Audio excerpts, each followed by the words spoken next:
നമസ്കാരം. വേഗത, സ്പീഡ്, അതിനെക്കുറിച്ച് നമുക്കെല്ലാവർക്കും ഒരു ധാരണയുണ്ടല്ലേ?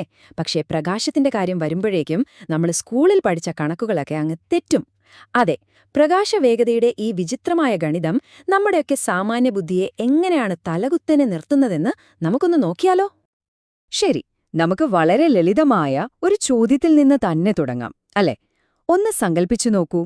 നിങ്ങൾ മണിക്കൂറിൽ 100 കിലോമീറ്റർ വേഗത്തിൽ പോകുന്ന ഒരു ട്രെയിനിലാണ്. ആ ട്രെയിൻ പോകുന്ന അതേ ദിശയിലേക്ക് നിങ്ങളൊരു പന്തെറിയുന്നു, മണിക്കൂറിൽ 20 കിലോമീറ്റർ വേഗത്തിൽ. അങ്ങനെയെങ്കിൽ പുറത്തുനിന്ന് നോക്കുന്ന ഒരാൾക്ക് ആ പന്തിന്റെ വേഗത എത്രയായിരിക്കും? എന്താ സംശയം? വളരെ എളുപ്പമല്ലേ? ട്രെയിനിന്റെ വേഗതയും പന്തിന്റെ വേഗതയും തമ്മിലങ്ങ് കൂട്ടിയാൽ മതി.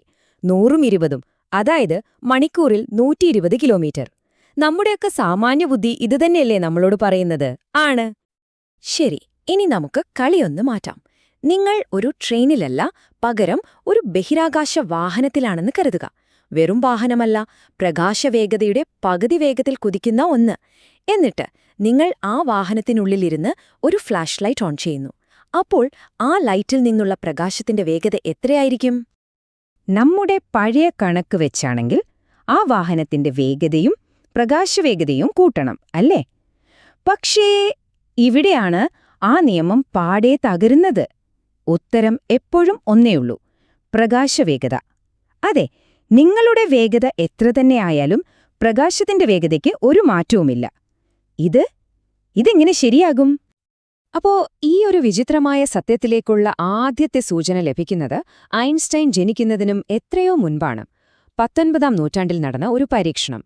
ആ പരീക്ഷണം പതിറ്റാണ്ടുകളോളം ശാസ്ത്രലോകത്തെ കുഴക്കിയ ഒരു വലിയ രഹസ്യത്തിനാണ് തുടക്കമിട്ടത്. വർഷം 1851. ഹിപ്പോലൈറ്റ് ഫിസോ എന്നൊരു ഫ്രഞ്ച് ഭൗതികശാസ്ത്രജ്ഞൻ, അദ്ദേഹം തികച്ചും വിപ്ലവകരമായ ഒരു പരീക്ഷണത്തിന് തുടക്കമിട്ടു. ഒന്നോർക്കണം, ഐൻസ്റ്റൈൻ എന്നൊരാൾ ശാസ്ത്രലോകത്തേക്ക് വരുന്നതിനും എത്രയോ വർഷങ്ങൾക്ക് മുൻപാണ് ഇതെല്ലാം സംഭവിക്കുന്നത്. അപ്പോ എന്തായിരുന്നു ഫിസോയുടെ പരീക്ഷണം? വളരെ ലളിതമായിരുന്നു അതിന്റെ ആശയം.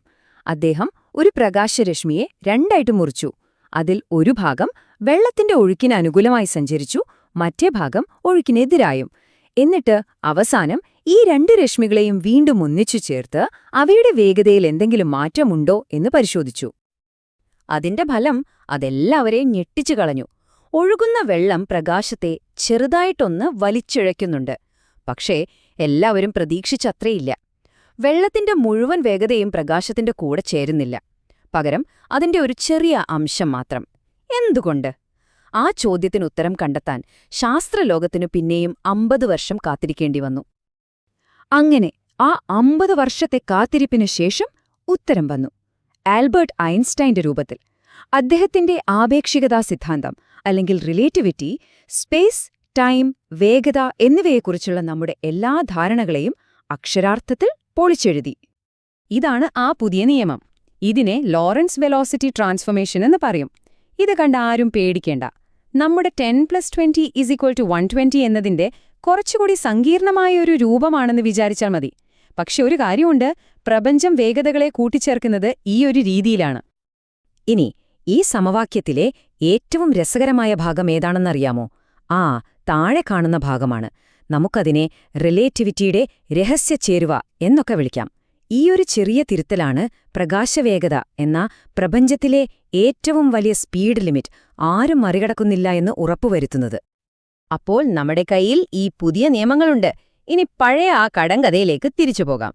ഫിസോയുടെ 50 വർഷം പഴക്കമുള്ള ആ രഹസ്യം വിശദീകരിക്കാൻ ഈ പുതിയ നിയമങ്ങൾക്ക് കഴിയുമോ? നമുക്ക് നോക്കാം.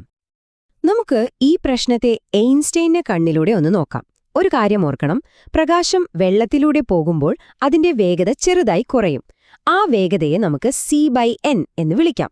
ഇവിടെ n എന്നത് വെള്ളം പ്രകാശത്തിന്റെ വേഗതയെ എത്രത്തോളം കുറയ്ക്കുന്നു എന്നതിന്റെ ഒരു അളവാണ്.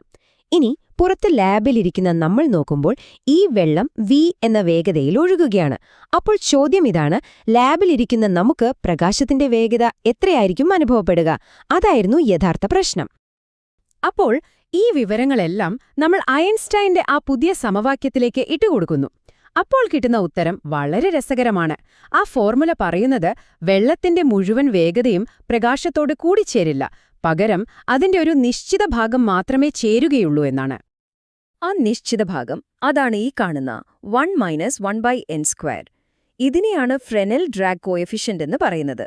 അതായത് വെള്ളത്തിന്റെ വേഗതയുടെ എത്ര ശതമാനമാണ് പ്രകാശത്തെ വലിച്ചിഴയ്ക്കുന്നത് എന്ന് ഈയൊരു ഭാഗം നമുക്ക് കൃത്യമായി പറഞ്ഞുതരും. അപ്പോൾ സിദ്ധാന്തം ഒരു പ്രവചനം നടത്തിയിട്ടുണ്ട്. ഇനി അത് യാഥാർത്ഥ്യമായി ഒത്തുപോകുമോ? ഇവിടെയാണ് ആ മാജിക് സംഭവിക്കുന്നത്.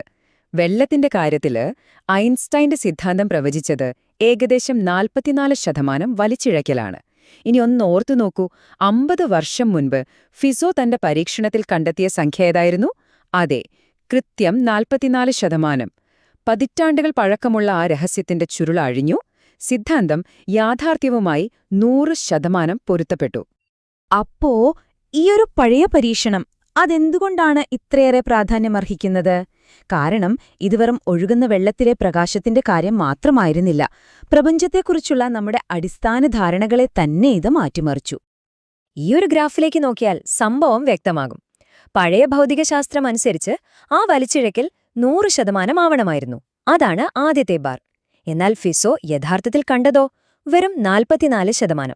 അത് രണ്ടാമത്തെ ബാർ. ഇനി മൂന്നാമത്തെ ബാർ നോക്കൂ. ഐൻസ്റ്റൈന്റെ പുതിയ സിദ്ധാന്തം പ്രവചിച്ചതും കൃത്യം 44% തന്നെ. പഴയ സിദ്ധാന്തം പരാജയപ്പെട്ടെടുത്ത് പുതിയ സിദ്ധാന്തം യാഥാർത്ഥ്യത്തെ കൃത്യമായി വിശദീകരിച്ചു. അപ്പോ ഇതിൽ നിന്നെല്ലാം നമ്മൾ എന്താണ് മനസ്സിലാക്കേണ്ടത്? ഒന്നാമത്തെ കാര്യം, വേഗതയെക്കുറിച്ചുള്ള നമ്മുടെ സാമാന്യബുദ്ധിയുണ്ടല്ലോ, അത് തെറ്റാണ്. 2, പ്രകാശവേഗതയാണ് ഈ പ്രപഞ്ചത്തിലെ ഏറ്റവും വലിയ സ്പീഡ് ലിമിറ്റ്. അതിനപ്പുറം ഒന്നുമില്ല.